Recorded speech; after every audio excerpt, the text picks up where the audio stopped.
마태복음 102번째 시간이고요. 제목은 자기 목숨을 주신 예수님처럼입니다. 제가 이번 주에 인터넷을 보다가 좀 재미난 사이트 하나를 봤는데요. 제목이 이래요. 직구준 교회사전입니다. 직구준 교회사전이라는 사이트인데 거기에서는 교회에서 사용되는 용어를 나름대로 재미나게 풀었어요. 예컨대 이런 것들이 있습니다. 내려놓음은 때려치움의 품격 있는 표현. 재밌죠? 나눔은 나 이번 주 겁나 힘들었다 콘테스트. 뭔가 공감이 되죠? 임원 선거, 폭탄 돌리기, 나만 아니면 돼. 뭐 이런 겁니다. 재밌기도 했는데 제가 쭉 읽으면서 주목할 만한 내용이 하나 있어서 가지고 왔는데요. 단어는 이겁니다. 개혁이라는 단어에 이와 같이 정의를 내리고 있는데 내 밥벌이에 지장이 없는 선에서 나랑 친한 사람들이 비난받지 않는 선에서 지난 일들을 회개하지 않는 선에서 굳이 귀찮게 성경 공부하지 않는 선에서 나만 빼고 한국교회가 꼭 해야 할 일. 뭔가 공감이 되죠. 우스갯소리이지만 나름대로 의미가 있습니다.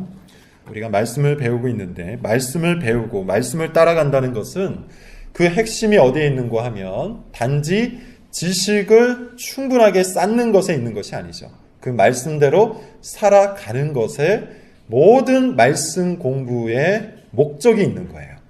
설교를 듣는다는 것은 이 설교 속에 드러난 진리의 기준을 다른 사람에게 들이대는 것이 아니라 내 삶의 세세한 부분, 모든 곳에 들이대는 것이에요. 그렇게 되기 위해서 반드시 성령의 조명, 성령의 도움이 필요합니다. 오늘 이 설교에도 그와 같은 성령의 조명과 도움이 여러분 가운데 있기를 원합니다. 그래서 여러분들이 꼭 말씀을 따라서 개혁하는 성도들이 될 수 있기를 바랍니다. 지난 본문 설명을 잠깐 하고 오늘 본문으로 들어가도록 하죠. 지난 본문은 포도원 품꾼의 이야기였어요. 그리고 이 포도원 품꾼의 이야기는 그 자체로 독립된 이야기가 아니라 부자 청년 이야기의 설명이요 마무리, 결론이라고 했습니다. 부자 청년 이야기는 어떻게 시작합니까? 하나의 질문으로 시작을 했는데요. 어떻게 해야 영생을 얻을 수 있습니까? 어떻게 해야 구원을 얻을 수 있습니까? 라는 질문으로 시작이 되었죠. 근데 지난 설교 시간에 말씀을 드린 것처럼 이 질문 자체는 그 의도 속에 사람 중심적이며 행위 중심적인 내용이 들어있었다고 했어요. 내가 어떻게 해야? 사람 중심적이죠. 자기 중심적이죠. 어떻게 해야? 행위 중심적이에요. 그런데 예수님은 이와 같이 사람 중심적이며 행위 중심적인 질문을 들어서 하나님 중심적이고 은혜 중심적인 사고로 그런 인생으로 전환할 것을 요청하세요. 그것이 포도원 품꾼 이야기입니다. 포도원 품꾼 이야기에서 우리는 두 가지 정도를 이해할 수 있는데 첫 번째는 하나님께서는 결코 사람에 의해 조정당하는 분이 아니라는 거죠. 아침에 일찍 와서 일했다고 해서 그 사람의 열심으로 인해서 하나님께서 변하시는 것이 아니에요. 아주 늦게 포도원에 와서 일했다고 해서 그 사람의 태만으로 인해서 하나님께서 또한 변하시는 게 아니에요. 하나님은 주권을 갖고 특별히 자기의 기쁘신 뜻대로 일하시는 분이죠. 이것이 포도원 품꾼에서 우리가 배울 수 있는 교훈입니다. 두 번째 교훈. 사실 이 두 번째 교훈이 더욱더 중요한 교훈인데요. 하나님께서는 은혜를 베푸시는 분이란 뜻이에요. 은혜가 뭐죠? 성경이 정의를 내리고 있는 은혜가 뭡니까? 그럴 만한 자격이 없는 자에게, 그럴 만한 조건이 없는 자에게 하나님께서 베푸시는 은혜와 친절, 사랑, 긍휼, 자비 같은 것이죠. 포도원 품꾼 이야기에서 그렇다면 누가 가장 커다란 은혜를 받았을까요? 어떤 사람이 하나님의 그 은혜를 가장 충만하게 받아 누린 걸까요? 가장 일찍 온 사람일까요? 아니죠. 가장 마지막에 온 일꾼이 하나님의 은혜를 아주 풍성히 받아 누린 거예요. 가장 먼저 일한 사람들, 아침 6시부터 와서 열심히 일한 사람들은 그 대가를 받았다고 착각을 했어요. 아침부터 저녁 늦게까지 내가 힘써 일했고 주인이 준 그 품삯은 그 일에 대한 대가라는 생각을 갖고 있었죠.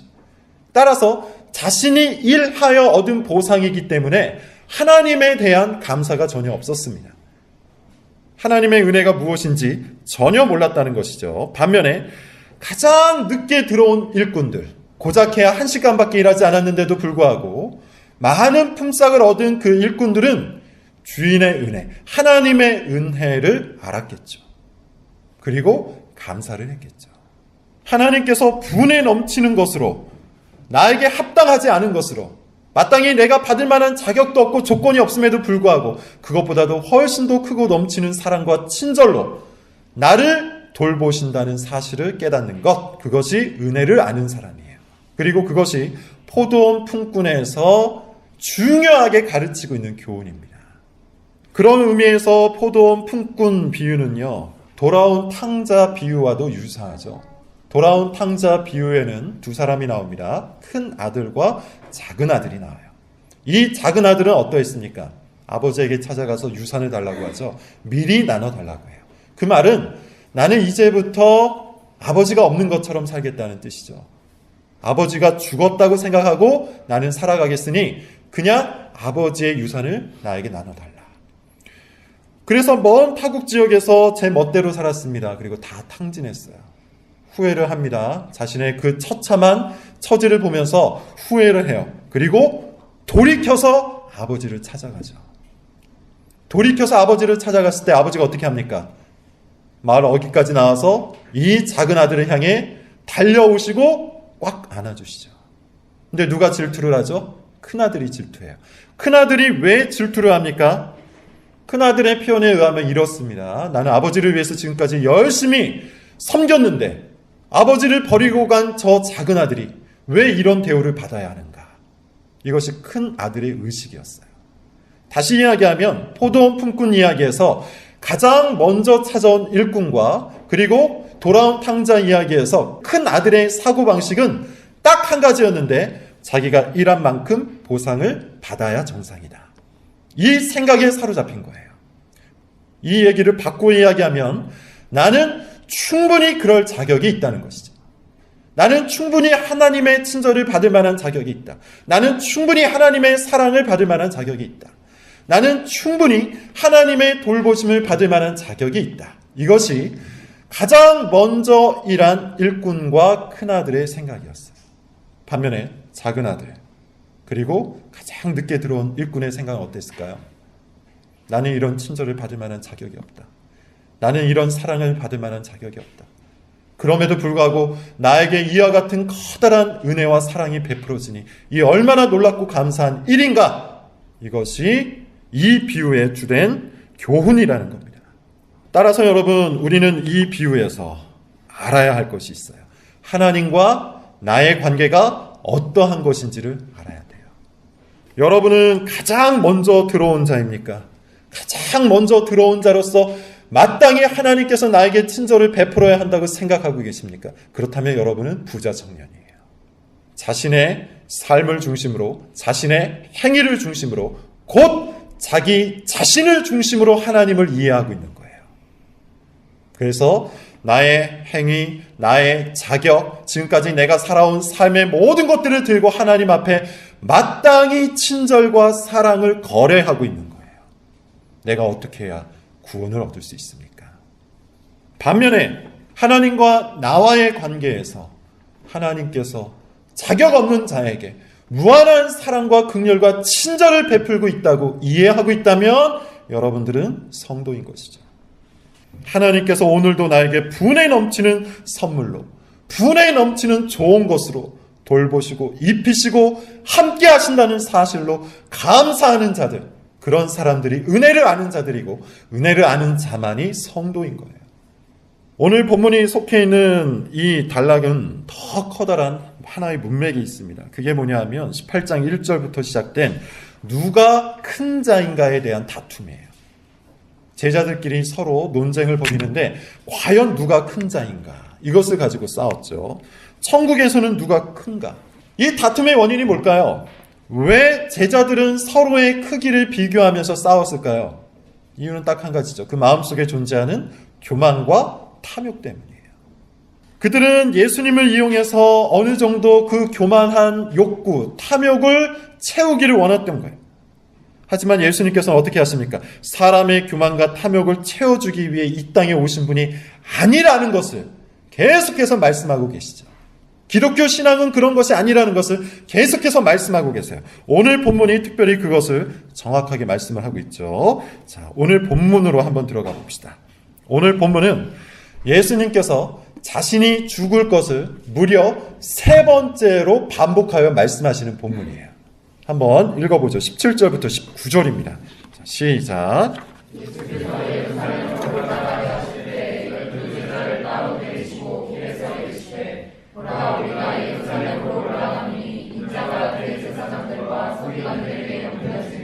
그들이 죽이기로 그러려고 이방인 그에게 넘겨주어 그를 조롱하며 채찍질하며 십자가에 못 박게 할 것이나 제3일에 살아나리라. 십자가와 부활을 예고하시죠. 이것은 예수 그리스도 사역의 절정이며 사실 그리스도께서 이 땅에 오신 목적이기도 합니다. 이 말씀을 언제 처음 했습니까? 16장 21절에서 처음 하셨는데 이때는 베드로가 그 유명한 고백, 주는 그리스도시요 살아계신 하나님의 아들입니다 라는 고백 다음에 나온 말이에요. 베드로가 이 고백을 한 후에 예수님께서는 십자가와 부활을 예고하셨는데 이때 베드로의 반응은 어땠습니까? 아멘이었나요? 나도 예수님과 함께 죽겠다 이랬나요? 그렇지 않죠. 그러지 말라고 예수님을 꾸짖었어요. 혼을 냈어요.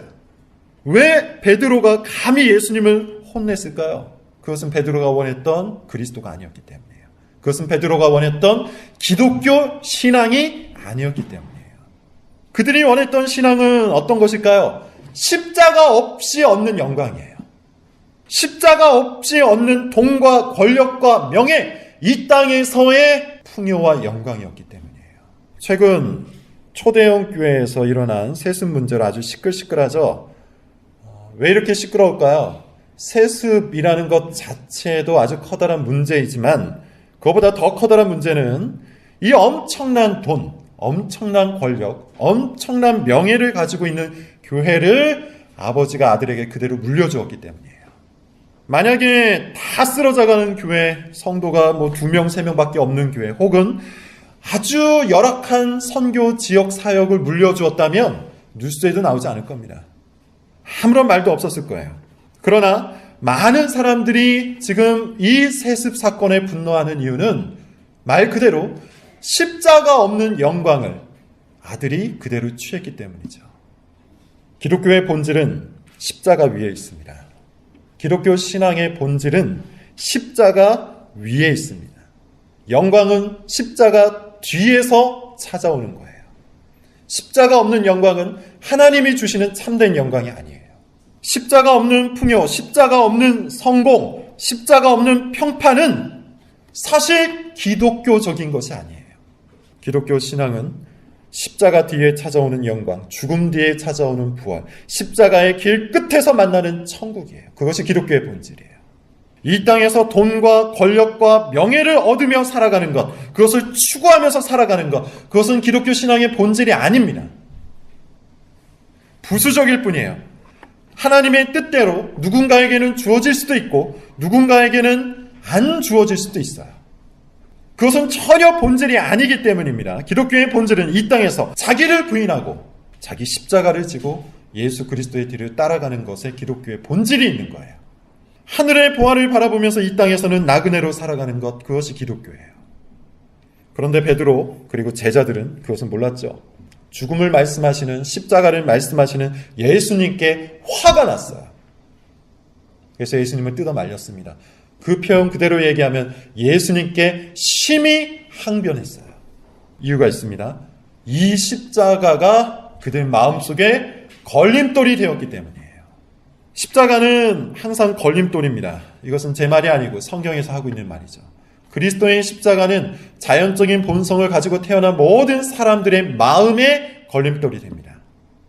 사람은 태어날 때부터 이기적인 존재로 태어나기 때문이죠. 자기의 유익을 구하는 존재로 태어나기 때문이에요. 자기 만족과 자기 영광과 자기 성취를 본성적으로 추구하는 것이 모든 죄인들의 특징이기 때문에 십자가는 사람들의 마음의 걸림돌이에요.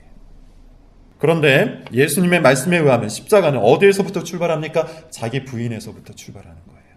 보통 걸림돌을 만났을 때 사람들은 어떻게 반응을 할까요? 16장에서 보는 것처럼 베드로처럼 화를 내죠.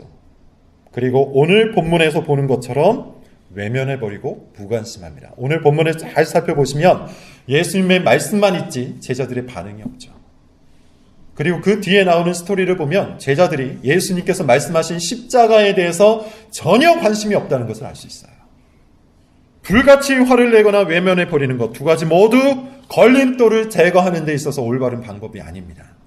심리학자 중에 스카펙이라는 심리학자가 있는데요. 그분이 쓰신 책 아직도 가야 할 길이라는 아주 좋은 책이 있어요. 물론 기독교 서적은 아닙니다. 우리가 분별해서 읽어야 하지만 책 자체는 권면할 만큼 아주 좋은 책이에요.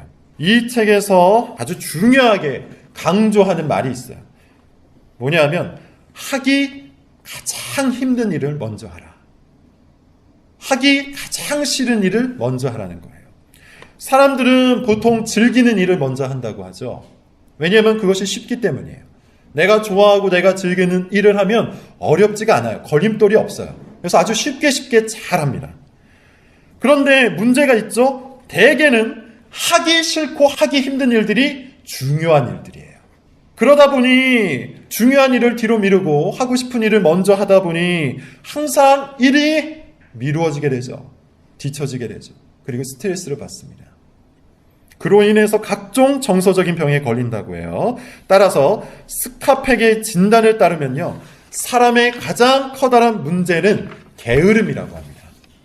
그는 말하기를 하고 싶은 일에 있어서는 모든 사람들이 열심이고 또한 부지런하게 하지만 정작 해야 할 일에 대해서는 많은 사람들이 게으르다고 해요. 그리고 이분은 아담 역시도 마땅히 본인이 해야 할 생각을 하지 않았던 생각의 게으름으로 인해서 죄를 짓게 되었다고 얘기해요.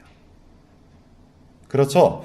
아담은 선악을 알게 하는 나무의 실과를 먹지 말라는 말씀을 묵상해야 했는데 그 말씀을 깊이 생각하는 생각의 부지런함 대신 본능을 따랐죠. 보암직도 하고 먹음직도 했던 그 선악과를 따서 먹은 거예요. 이로 인해서 타락을 했다고 말합니다. 일리가 있죠. 문제 앞에서 화를 내거나 그것에 무관심한 것은 사실 게으른 겁니다.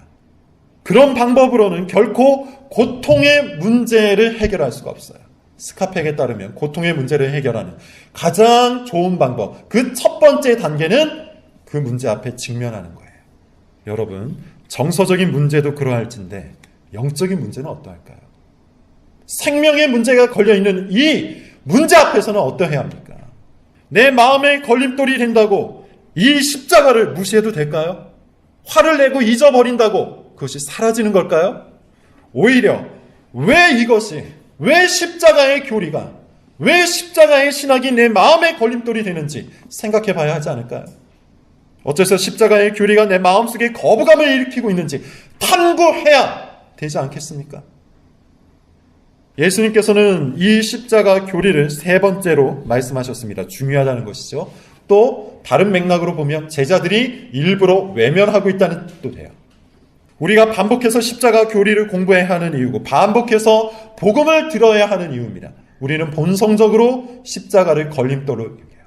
그러므로 그것을 제거하기 위해서는 지속적으로 반복해서 들어야만 내 마음속의 생명의 좁은 길이 뚫리는 겁니다. 그러나 제자들은 지금 우리와 같이 여전히 다른 것에 정신이 팔렸죠.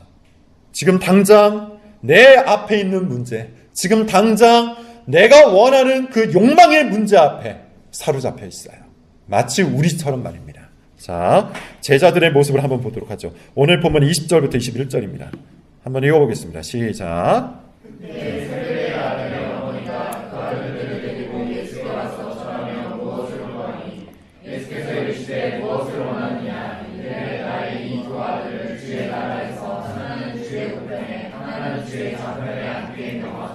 놀랍게도 십자가의 교리, 부활의 교리를 말씀하신 직후에 이와 같은 사건이 벌어진 거예요. 세베대의 아들 누굴까요? 야고보와 요한이죠. 이 둘은 예수님과 사촌지간입니다. 따라서 그의 어머니라는 것은 예수님과 친척지간이겠죠. 이모 정도가 되었을 것 같아요. 따라서 지금 우리가 읽은 이 말씀은 오늘날로 보면 뭡니까? 혈연을 이용한 청탁이죠. 예수님 예루살렘에 들어가셔서 그 높은 곳에 올라가시면 임금이 되시면 우리 아들 둘을 양 옆편에 두시기 바랍니다. 그렇게 해주세요 라고 부탁을 한 거예요. 이것은 어머니만의 부탁이 아니라 이 야고보와 요한 둘도 온통 정신이 거기에 쏠려 있다는 것을 보여주고 있는 거예요. 십자가를 이야기하고 십자가 뒤에 찾아올 영광, 부활을 이야기하고 있는데 제자들은 정작 자기 눈앞에 있는 욕망에 사로잡혀 있다는 거예요. 그들은 예루살렘으로 예수님께서 들어가는 목적을 전혀 모르는 겁니다. 우리도 마찬가지죠. 우리도 예수 그리스도를 믿고 예수 그리스도와 동행한다는 이 신앙의 길, 이 나그네의 길이 어떤 의미인지 모를 때가 너무나도 많아요. 잊어버릴 때가 너무나도 많아요. 그래서 아주 쉽게 내가 원하는 것을 얻지 못하면 좌절해버립니다. 아주 쉽게 내가 무너지면 같이 함께 무너져버립니다.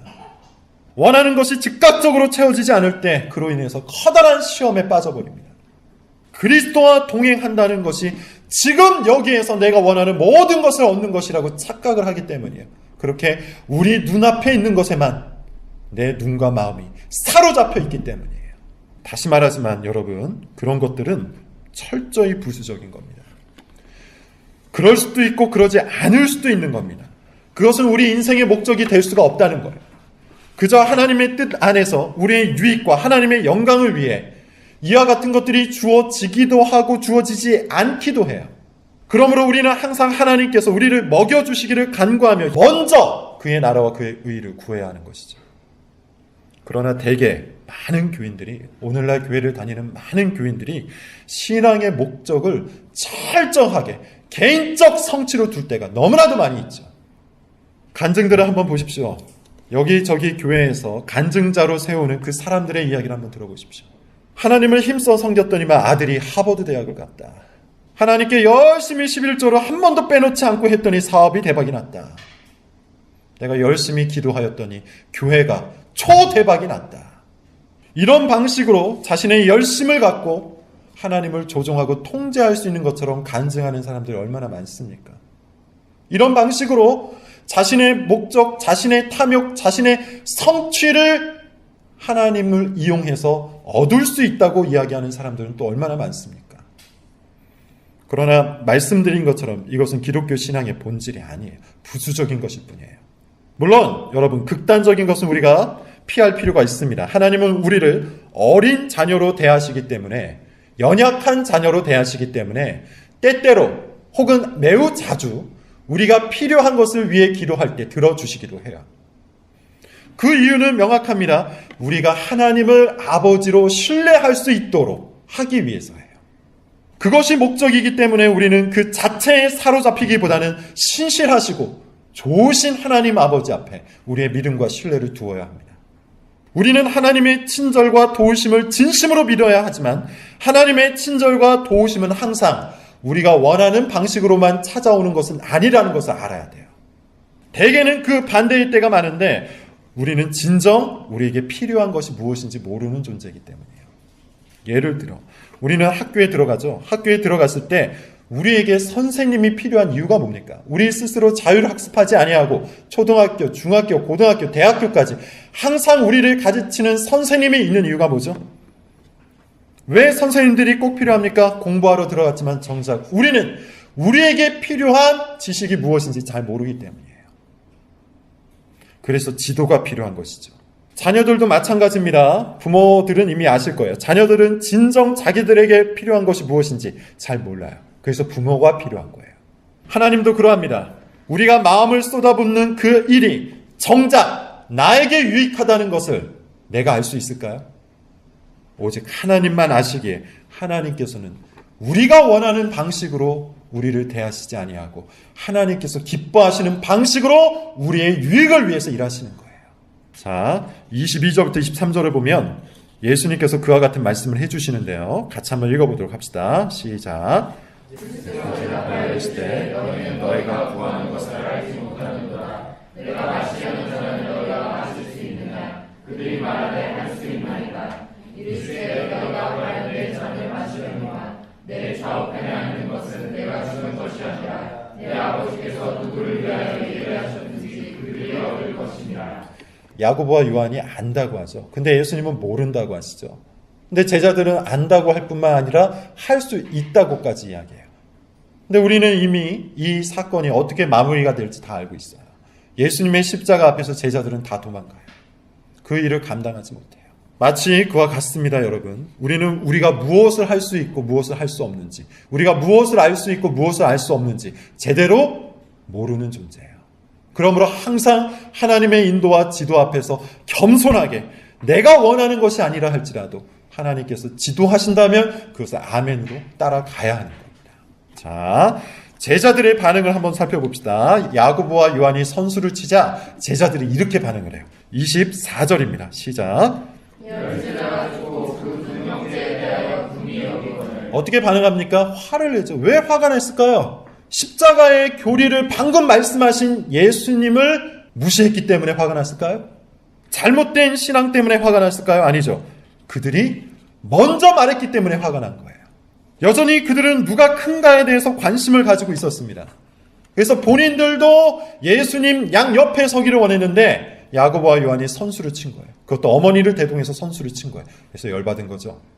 모든 제자들이 크기를 원했던 겁니다. 많은 사람들이 이 땅을 살아가면서 비교의식을 가지고 살아가죠. 제자들이 옆에 다른 제자들과 비교하면서 더 큰 사람이 되기를 원했던 것처럼 오늘날의 교인들도, 오늘날의 그리스도인이라고 자처하는 사람들도 크기를 원해요. 서로 크기를 원해요. 심지어 교회 안에서도 자기가 더 크기를 원해요. 그래서 자기를 과시하고 자기의 실력과 신앙을 다른 사람보다 더 뛰어난 것처럼 포장해서 위선적으로 가식적으로 보여주려고 할 때가 얼마나 많습니까? 그런데 이와 같이 비교의식을 갖고 옆 사람에 비해 내가 더 높은 사람이란 걸 드러내고자 하는 마음을 가지고 있는 사람에게 첫 번째로 찾아오는 감정은요, 분노입니다. 옆 사람의 직업을 보고 분노를 합니다.